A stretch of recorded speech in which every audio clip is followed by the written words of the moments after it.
Do raw/PSA 9 prices climb faster or slower in relation to PSA 10s for a singular player of the same card, to where we have a window of opportunity when someone's rising that we can look at buying certain grades, maybe crack and resubmit, or buy raw and get graded to really capitalize on the difference in the speed of the growth of those cards?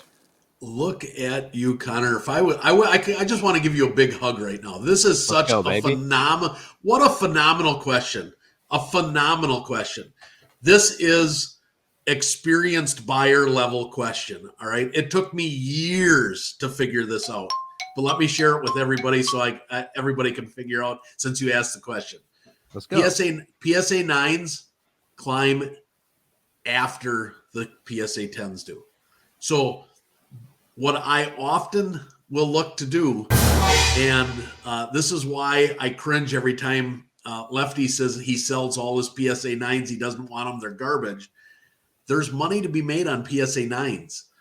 And here's why. So say, for example, let's just use Jackson Churio Jackson Churio here.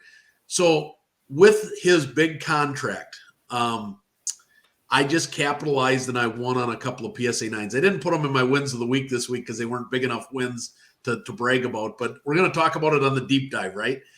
So his cards, after his $80 million 10-year contract, his cards jumped. And we had a lot of members asking us, is this the right time to sell Churio, or should we hold for even a bigger spike in spring training?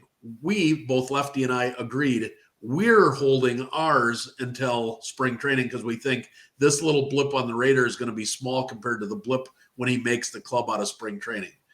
However, when that card blipped, if you go to Market Movers and you look, the PSA 10 shot up almost overnight after the news of that. The PSA 9 took 3 days to respond. Typically, if you look at a chart on Market Movers, the 9 typically will go up at the same rate the 10 will go up, or come down at the same rate the 10 will come down. Okay, they're very proportionate in terms of ups and downs. However, the 9 is typically slower to react.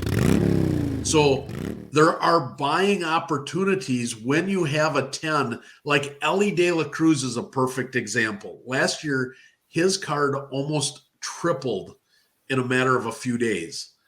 It just went ballistic when he went up and hit some amazing velocities in his first game as a major leaguer. The PSA 9s that Lefty was throwing away, those cards took several days to adjust, but they too climbed 100%. But it took almost a week for that card to climb 100%.